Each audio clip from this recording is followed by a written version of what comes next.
नमस्कार मित्रों, स्वागत है एक बार पुनः आपका आपके अपने YouTube चैनल सार्थक स्टडी में, जहां हम उत्तर प्रदेश पीसीएस और आरओ की परीक्षा को दृष्टिगत रखते हुए उत्तर प्रदेश के प्रश्नों को रिवाइज कर रहे हैं। इसके पहले एक वीडियो उत्तर प्रदेश से संबंधित आ चुकी है और ये सेकंड वीडियो है। अगर आपने उस वीडियो को नहीं देखी है तो आप प्लेलिस्ट में विजिट करके उस वीडियो को भी देख सकते हैं। मित्रों, उत्तर प्रदेश से संबंधित प्रश्न निश्चित रूप से उत्तर प्रदेश पीसीएस की परीक्षा और आरओ की परीक्षा में पूछे जाते हैं।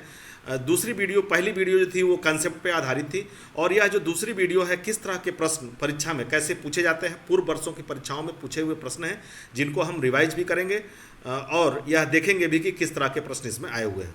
तो जो पहला प्रश्न है आज का, उत्तर प्रदेश के प्रथम राज्यपाल थे, तो आप देखेंगे विकल्प सी इसमें आंसर सही हो जाएगा। उत्तर प्रदेश के प्रथम राज्यपाल सरोजनी नायडू। नेक्स्ट प्रश्न को देख लेते हैं। नेक्स्ट प्रश्न है, निम्नलिखित में से कौन उत्तर प्रदेश के मुख्यमंत्री नहीं थे? गोविंद वल्लभ पंत, हेमवंती नंदन बहुगुणा, कृष्णचंद्र पंत, नारायण दत्त तिवारी। तो इस प्रश्न का जो सही ऑप्शन हो जाएगा विकल्प सी कृष्णचंद्र पंत। नेक्स्ट प्रश्न देख लेते हैं मित्रों, उत्तर प्रदेश के राजकीय चिन्ह में नहीं है मछलियां, धनुष, तीर और मोर। तो उत्तर प्रदेश के राजकीय चिन्ह में मोर नहीं है, मछलियां हैं, तीर है और धनुष है। विकल्प डी इसका राइट आंसर हो जाएगा। नेक्स्ट प्रश्न देख लेते हैं मित्रों, उत्तर प्रदेश के औद्योगिक विकास में प्रादेशिक असंतुलनता के संबंध में निम्नांकित कौन से कथन सही हैं? इसमें विकल्प तीन स्टेटमेंट दिए गए हैं कि पश्चिमी उत्तर प्रदेश में उद्योगों का सर्वाधिक केंद्रीकरण है, ये बिल्कुल सही आंसर है। दूसरा है पूर्वी उत्तर प्रदेश में राज्य की कुल 20% औद्योगिक इकाइयां हैं। तीसरा है औद्योगिक दृष्टि से बुंदेलखंड सर्वाधिक पिछड़ा क्षेत्र है। तो इसमें इस प्रश्न में जो प्रादेशिक असंतुलन के संदर्भ में जो कथन हैं ये सारे के सारे कथन सही हैं, यानी उपरोक्त सभी कथन सही हैं। नेक्स्ट प्रश्न देख लेते हैं, गीडा है, आप विकल्पों में देख सकते हैं, गाजियाबाद औद्योगिक विकास प्राधिकरण, गोरखपुर औद्योगिक विकास प्राधिकरण, गोमती औद्योगिक विकास प्राधिकरण या गंगा औद्योगिक विकास प्राधिकरण। उत्तर प्रदेश पीसीएस मेंस 2014 का प्रश्न है। तो गीडा जो है, जैसा कि आप जानते हैं, ये गोरखपुर औद्योगिक विकास प्राधिकरण है। नेक्स्ट प्रश्न देख लेते हैं, उत्तर प्रदेश औद्योगिक विकास निगम स्थापित है कानपुर में, लखनऊ में, आगरा में या नोएडा में? तो औद्योगिक विकास निगम कहाँ स्थापित है मित्रों? तो ये औद्योगिक विकास निगम जो है वो स्थापित है हमारा कानपुर में। विकल्प A is a right answer. Uttar Pradesh औद्योगिक विकास निगम यूपीएसआईडीसी का मुख्यालय कानपुर में स्थित है। यह उत्तर प्रदेश सरकार के अंतर्गत औद्योगिक एवं मूल अवसंरचना विकास की प्रगति के लिए कार्यरत एक सार्वजनिक क्षेत्र का उपक्रम है। नेक्स्ट प्रश्न देख लेते हैं मित्रों, उत्तर प्रदेश राज्य पर्यटन विकास निगम लिमिटेड की स्थापना की गई। ये आरओ मेंस 2013 का प्रश्न है। राज्य पर्यटन विकास निगम लिमिटेड की स्थापना इसमें पूछा गया कब की गई है? तो ये 1974 में। विकल्प A is a right answer. Next प्रश्न देख लेते हैं मित्रों, रोजगार की दृष्टि से उत्तर प्रदेश का सबसे बड़ा उद्योग है, तो कौन सा उद्योग हो जाएगा? इसमें हम देख रहे हैं हथकरघा, सूती, चीनी, सीमेंट। तो रोजगार की दृष्टि से उत्तर प्रदेश का जो सबसे बड़ा उद्योग है वो हथकरघा उद्योग है। नेक्स्ट प्रश्न देख लेते हैं, उत्तर प्रदेश में सर्वाधिक प्रतिशत कर्मचारी नियोजित हैं, तो सर्वाधिक प्रतिशत जो कर्मचारी नियोजित हैं वो कहाँ हैं? तो कृषि क्षेत्र में हैं। विकल्प A is a correct answer. Next question देख लेते हैं, जनगणना 2011 के अनुसार उत्तर प्रदेश में कामगारों के संबंध में निम्न में से कौन सा कथन सही है? उत्तर प्रदेश विकल्पों में देखते हैं, उत्तर प्रदेश में सभी श्रेणियों के कामगारों की संख्या सर्वाधिक है। उत्तर प्रदेश में कृषि एवं घरेलू उद्योगों में काम करने वाले श्रमिकों की संख्या 3 मिलियन है। उत्तर प्रदेश में कामगारों की संख्या 20 मिलियन है। उपरोक्त में से कोई नहीं। इस प्रश्न का जो राइट आंसर हो जाएगा वो हो जाएगा आपका, उत्तर प्रदेश में सभी श्रेणियों में कामगारों की संख्या सर्वाधिक है। नेक्स्ट क्वेश्चन देख लेते हैं, ये कथन और कारण से संबंधित है। भारत का सर्वाधिक जनसंख्या वाला राज्य उत्तर प्रदेश आर्थिक दृष्टि से एक पिछड़ा हुआ राज्य है। कारण इसका क्या है? राज्य के विभिन्न भागों में विकास स्तर में स्पष्ट भिन्नता मिलती है। बिल्कुल मित्रों, आप देख सकते हैं इस प्रश्न को कि इसमें दोनों कथन और कारण जो हैं दोनों सही हैं, लेकिन इसकी व्याख्या नहीं कर रहा है ये। अब आइए इसको समझ लेते हैं। उत्तर प्रदेश सर्वाधिक जनसंख्या वाला राज्य है। उत्तर प्रदेश आर्थिक दृष्टि से एक पिछड़ा हुआ राज्य है। बिल्कुल सही है ये स्टेटमेंट, इसमें कहीं से कोई प्रॉब्लम नहीं है। दूसरा कार्य है कि राज्य के विभिन्न भागों में विकास स्तर में स्पष्ट भिन्नता है।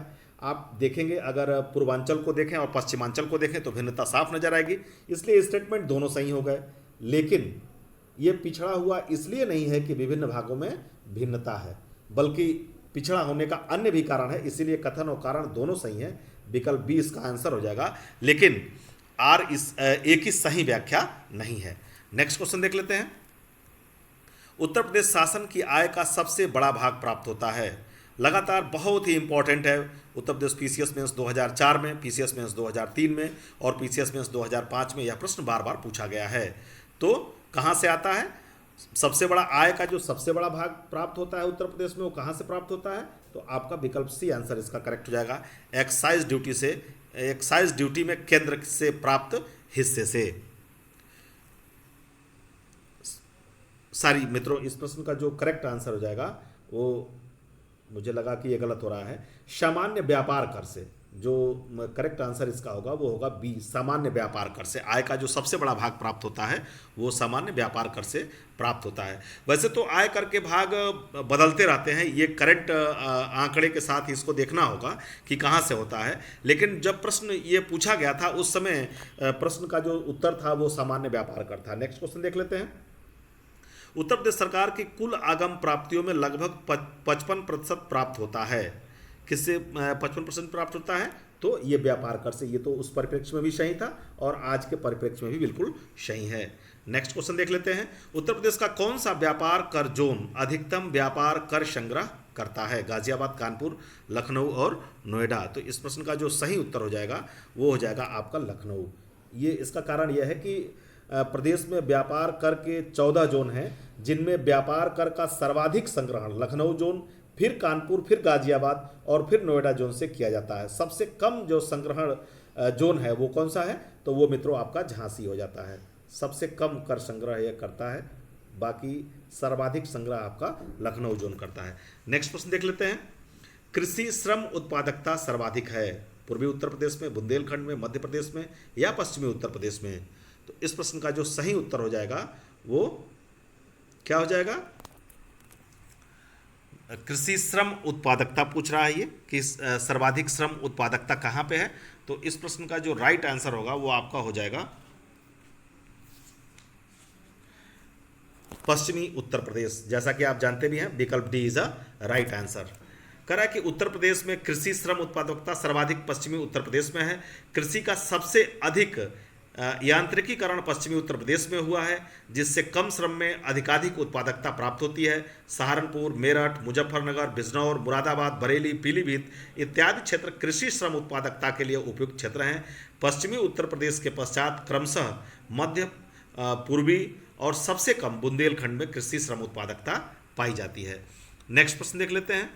उत्तर प्रदेश में एक रेल कोच फैक्ट्री की स्थापना की जा रही है। उस समय जब 2006 मेंस यूपीपीसीएस और आईपीपीसीएस मेंस 2012 का प्रश्न है ये, उस समय इसको ये रेल कोच फैक्ट्री स्थापित की जा रही थी और ये की जा रही थी आपकी रायबरेली में। सी ऑप्शन इसका सही है। उत्तर प्रदेश में rail coach factory Lalganj Raebareli जिले में, ये रेल बजट 2006-07 में प्रस्तावित की गई थी और इसकी आधारशिला तत्कालीन संप्रंग अध्यक्षा सांसद सोनिया गांधी जी ने 13 फरवरी 2007 को रखा था। ठीक है, इसका निर्माण कार्य 2011 में पूरा हो गया है। इस फैक्ट्री में प्रथम कोच 8 अप्रैल 2011 को तैयार किया गया था। नेक्स्ट क्वेश्चन देख लेते हैं। हैंडबुक ऑफ एग्रीकल्चर प्रकाशित होती है। बहुत ही शानदार प्रश्न है और आज भी यह प्रश्न उतना ही इंपॉर्टेंट है। हैंडबुक ऑफ एग्रीकल्चर भारतीय कृषि अनुसंधान परिषद ICAR का प्रकाशन है। आप देख सकते हैं, भारतीय कृषि अनुसंधान परिषद। विकल्प B is a right answer. Next प्रश्न देख लेते हैं। हिंदू मुस्लिम एकता का प्रतीक सुलह कुल उत्सव आयोजित किया जाता है। तो हिंदू मुस्लिम एकता का प्रतीक सुलह कुल उत्सव आगरा में आयोजित किया जाता है, यानी राइट आंसर हो जाएगा विकल्प ए। नेक्स्ट प्रश्न देख लेते हैं। नेक्स्ट प्रश्न में हम देखेंगे, ये प्रश्न में उत्तर प्रदेश नाटक अकादमी रत्न पुरस्कार सूची 1 में वर्णित व्यक्तियों की सूची या सेकंड में अंकित क्षेत्रों में उनकी विशिष्टता के लिए प्रदान किए गए हैं। दोनों सूचियों का सुमेल करना है और नीचे दिए गए प्रश्नों का कूट के हिसाब से इसका हल करना है। तो हम देखेंगे उस्ताद बिलायत खां जो थे वो किससे संबंधित थे, तो उस्ताद बिलायत खां जो संबंधित थे वो सितार से संबंधित थे, 4 हो जाएगा। मास्टर फिदा हुसैन नारसी हिंदी रंगमंच से संबंधित थे, तो सेकंड का 3 हो जाएगा। सितारा देवी, ये सितारा देवी आपका हो जाएंगी कथक, यानी कि ये सेकंड हो जाएंगी। और जतिन भट्टाचार्य ये हो जाएंगे आपके शरोद। तो इस तरह जो इस प्रश्न का जो सही विकल्प हो जाएगा वो विकल्प हो जाएगा विकल्प डी। विकल्प डी इज 4 3 2 1 राइट आंसर हो जाएगा इसका। नेक्स्ट क्वेश्चन देख लेते हैं मित्रों। उत्तर प्रदेश में प्रथम खेल गांव की स्थापना की गई है। आगरा में की गई है, इलाहाबाद में, मेरठ में, लखनऊ में। तो उत्तर प्रदेश में प्रथम खेल गांव की स्थापना कहाँ की गई है? आगरा में की गई है। इसके अतिरिक्त आगरा शहर के विकास को लेकर उत्तर प्रदेश सरकार द्वारा आगरा महायोजना 2021 तैयार की गई है और इसको नगर योजना एवं विकास योजना के अंतर्गत स्वीकृति प्राप्त है। इसके अंतर्गत आगरा के पुरातात्विक एवं ऐतिहासिक महत्व को देखते हुए विभिन्न नगरीय क्रियाओं के लिए 2016.97 हेक्टेयर भूमि का उपयोग किया जाएगा। मित्रों, आज के उत्तर प्रदेश से संबंधित प्रश्न यहीं तक थे। मित्रों, हम डेली 8-9 बजे से लाइव भी होते हैं, जहां हम उत्तर प्रदेश के जैसे प्रश्नों को हमने देखा वैसे आरओ के लिए हिंदी और साथ ही साथ जीएस का संविधान का पाठ देखते हैं। मित्रों, अगर आप हमारे साथ लाइव सेशन में रात्रि के 9 PM पे जुड़ते हैं तो डेफिनेटली आपको आरओ में हिंदी में एबव 55 करने में सहायता मिलेगी। साथ ही साथ जीएस के प्रश्नों को भी डिस्कशन के द्वारा और अपने विकल्पों को आप दे करके अपना टेस्ट कर सकते हैं कि हम कितने प्रश्न सही कर पा रहे हैं। मित्रों, अगर आप मेरे चैनल पर नए हैं तो चैनल को लाइक कीजिए, शेयर कीजिए, सब्सक्राइब कीजिए, साथ ही बेल आइकन जरूर प्रेस करके रखिए ताकि हमारी आने वाली वीडियो का नोटिफिकेशन आपको तत्काल मिल सके। धन्यवाद, नमस्कार।